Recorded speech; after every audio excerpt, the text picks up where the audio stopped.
আমি step by step explain করব self sponsorship visa কি, কে করতে পারে এবং কেমন করে করতে পারে। আমরা সবাই মোরলেস জানি যে স্কিলড ওয়ার্কার ভিসাটা কি। Skilled worker visa which is আমরা কমনলি জানি যে work permit. So skilled worker visa আর self sponsorship visa more or less same.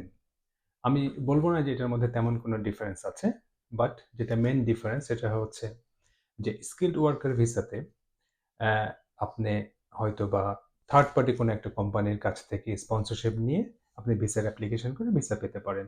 On the other hand, self sponsorship visa যেটা, সেটাও এক ধরনের স্কিলড ওয়ার্কার ভিসাই, বাট এটা আপনার নিজের কোম্পানি থেকে নিজেকে স্পন্সর করে হয়তোবা ভিসা পেতে পারেন।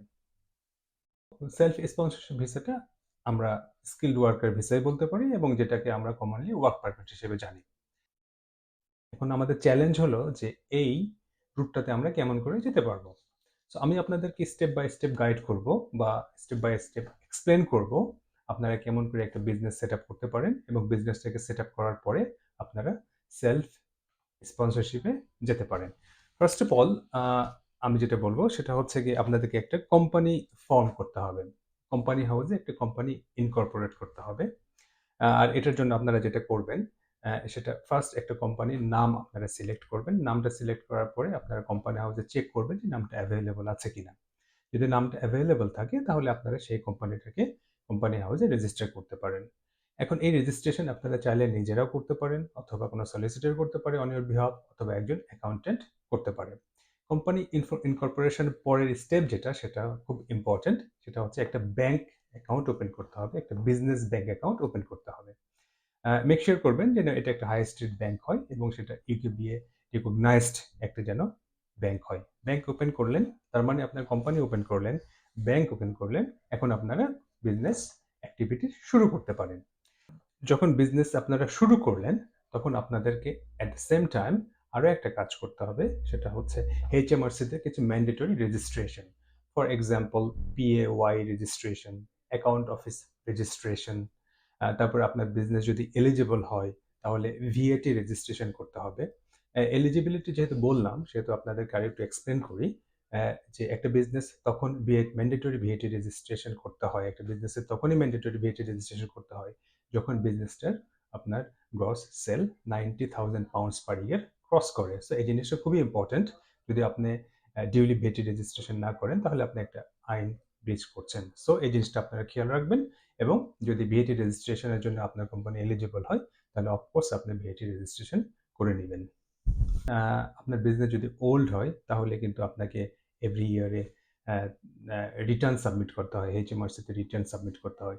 আপনার যদি বিজনেসটা নতুন হয় তাহলে রিটার্ন সাবমিট করতে হবে না। হাওয়েভার বিজনেসটা যদি ওল্ড হয়, মেক শিওর করবেন যেন টাইমলি আপনার বিজনেসটাতে রিটার্ন সাবমিট করা হচ্ছে। ওকে, তাহলে আমাদের কি হলো? আমাদের কোম্পানি রেজিস্ট্রেশন হয়ে গেল, ব্যাংক অ্যাকাউন্ট ওপেন হয়ে গেল, আপনি বিজনেস রান করছেন। ঠিক এই সময় আপনি পিএওয়াই রেজিস্ট্রেশন করলেন, পে রোল রান করলেন, ভিএটি রেজিস্ট্রেশনটাও করে ফেললেন যদি এলিজিবল হয়। বিজনেস যদি ১ বছরের পুরাতন হয় এবং ট্যাক্স আপনার যদি রিটার্ন সাবমিট যদি ডিউ হয়ে যায় তাহলে আপনি রিটার্ন সাবমিট করলেন। আরও একটি গুরুত্বপূর্ণ বিষয় হচ্ছে যে আপনার এমপ্লয়ার্স লায়াবিলিটি ইন্স্যুরেন্স হবে এবং এটা one of the mandatory requirement আপনার স্পন্সর লাইসেন্স নেওয়ার জন্য।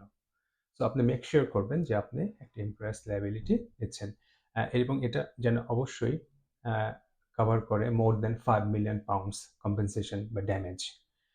Anything less than £5 million home office accept করবে না।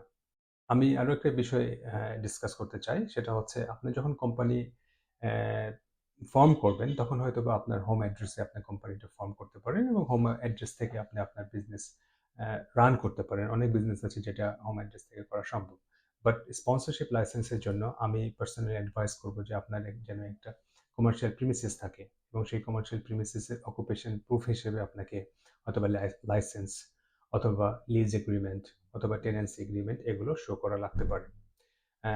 সো এটা আরেকটা রিকোয়ারমেন্ট এবং আমি অ্যাডভাইস করব আপনারা এই রিকোয়ারমেন্টটা অবশ্যই ফুলফিল করবেন স্পন্সরশিপ লাইসেন্স অ্যাপ্লিকেশন করার আগে। অনেক বিজনেস আছে যে সমস্ত বিজনেসে আপনার আলাদা করে কিছু রেজিস্ট্রেশন করতে হয়, আমরা যেটাকে বলি গভর্নিং বডি রেজিস্ট্রেশন। তো বিজনেসের নেচারের উপর বেস করে আপনাকে হয়তোবা সেই গভর্নিং বডি রেজিস্ট্রেশন করার লাগতে পারে। ফর এক্সাম্পল, আপনি যদি ফুড বিজনেস করেন তাহলে অবশ্যই আপনাকে health and safety, food hygiene ratings আর ফুড হাইজিন রেজিস্ট্রেশন এই ধরনের কমপ্লায়েন্সগুলোকে হয়তোবা ফুলফিল করা লাগতে পারে। সো এই জিনিসটা আপনারা খেয়াল রাখবেন। যদি এরকম কিছু রিকোয়ারমেন্ট থাকে তাহলে অবশ্যই আপনাদের এটা লাইসেন্স অ্যাপ্লিকেশন করার আগেই কমপ্লাই করতে হবে। স্পন্সরশিপ লাইসেন্স অ্যাপ্লিকেশন করার আগে আপনাদেরকে আরও একটা জিনিস মেক শিওর করতে হবে যে আপনাদের একজন অথরাইজিং অফিসার আছে বা থাকবে। এই অথরাইজিং অফিসারের ব্যাপারে যেটা আপনার ম্যান্ডেটরি রিকোয়ারমেন্ট সেটা হচ্ছে যে অথরাইজিং অফিসারকে এদেশে সেটেল হতে হবে অথবা ব্রিটিশ হতে হবে, কোনো ইউরোপিয়ান ন্যাশনালও হতে পারে with the settled or pre settle status. মোট কথা সে আপনার বিজনেসের ইমিগ্রেশন রিলেটেড কমপ্লায়েন্সগুলোকে চেক করবে। সো এটা আপনি এমন কাউকে এমপ্লয় করতে পারেন অথবা কেউ ভলান্টারিলি আপনার অর্গানাইজেশনে সার্ভ করতে পারে। ইন অ্যাডিশন আমি আরও কয়েকটা বিষয় নিয়ে বলতে চাই। For example, company website. আমার মনে হয় এখন এমন কোনো কোম্পানি নাই যাদের ওয়েবসাইট নাই। সো আপনারা মেক শিওর করবেন যে স্পন্সরশিপ লাইসেন্স অ্যাপ্লিকেশন করার আগে কোম্পানির একটা প্রপার ওয়েবসাইট যেন ডেভেলপ করা হয়। আমি আরও আপনার অ্যাডভাইস করব যে একটা আইপি ফোন নাম্বার অ্যারেঞ্জ করার জন্য, যেটা কিনা আপনার ল্যান্ড ফোনের অল্টারনেট হিসেবে কাজ করতে পারে। আর আপনার বিজনেস যদি নতুন হয় তাহলে আপনারা মেক শিওর করবেন খুব স্ট্রিনজেন্ট একটা বিজনেস প্ল্যান যেন আপনারা ড্রাফট করেন। সো অনেক কোম্পানি আছে যারা পুরাতন কোম্পানি, তাদের বিজনেস পারফরমেন্স হোম অফিস চাইলে HMRC-তে চেক করতে পারে। বাট যে সমস্ত কোম্পানি নতুন সেই সমস্ত কোম্পানির পারফরমেন্স চেক করার আসলে তেমন কোনো সুযোগ নয়। ইন দ্যাট কেস আপনারা যদি একটা strong business proposal and business plan submit করতে পারেন অ্যাপ্লিকেশনের সঙ্গে, তাহলে হোম অফিস আসলে বুঝতে পারে যে আপনাদের প্ল্যান কী এবং এই বিজনেসটা ফিউচারে কি সাস্টেন করবে কি করবে না। তো বিজনেস প্ল্যান অত্যন্ত গুরুত্বপূর্ণ যদি বিজনেসটা নতুন হয়। কোম্পানি ফরমেশন করার পরে যে কোশ্চেনটা সবার মাথায় আসতে পারে বা আগে যে কোশ্চেনটা সবার মাথায় আসতে পারে সেটা হচ্ছে গিয়ে nature of business and investment.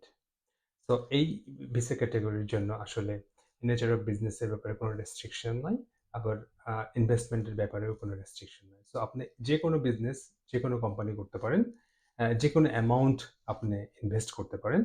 So there is no restrictions on the nature of the business and on investment.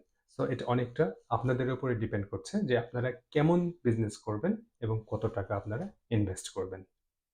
ওকে, এখন আমি তাহলে একটা রিক্যাপ করি। রিক্যাপটা এরকম যে কোম্পানি ফরমেশন হয়ে গেল, বিজনেস ব্যাংক অ্যাকাউন্ট হয়ে গেল, আপনারা বিজনেস রান করছেন, HMRC-তে রিলেভেন্ট রেজিস্ট্রেশনও কমপ্লিট হয়ে গেল, কোম্পানির ওয়েবসাইট ডেভেলপ করলেন, আপনাদের একটা বিজনেস প্রিমিসেস আছে, এমপ্লয়ার্স লায়াবিলিটিও কমপ্লিট। সো এখন আপনারা এলিজিবল স্পন্সরশিপ লাইসেন্স অ্যাপ্লিকেশন করার জন্য।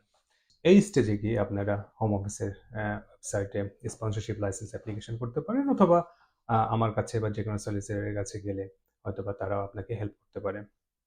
এখন স্পন্সর লাইসেন্স অ্যাপ্লিকেশন করার পরে যদি আপনার স্পন্সর লাইসেন্সটা গ্র্যান্ট হয়ে আসে তাহলে আপনার অথরাইজিং অফিসার আপনাকে হয়তোবা একটা কস্ট অ্যালোকেট করে দিবে আর সেই কস্টটা নিয়ে আপনি তখন ভিসার জন্য অ্যাপ্লিকেশন করতে পারবেন। সো সেলফ স্পন্সরশিপ বিষয়টা হচ্ছে আপনি আপনার কোম্পানি শুরু করলেন, আপনার কোম্পানি থেকে আপনি লাইসেন্স নিয়ে আসলেন, নিয়ে আসার পরে নিজেকে স্পন্সর করলেন এবং নিজে আপনি ভিসা নিয়ে আসলেন। আপনাকে মেক শিওর করতে হবে যে আপনি ওই কোম্পানিতে কাজ করছেন এবং কোম্পানি আপনাকে স্যালারি প্রোভাইড করতে পারছে।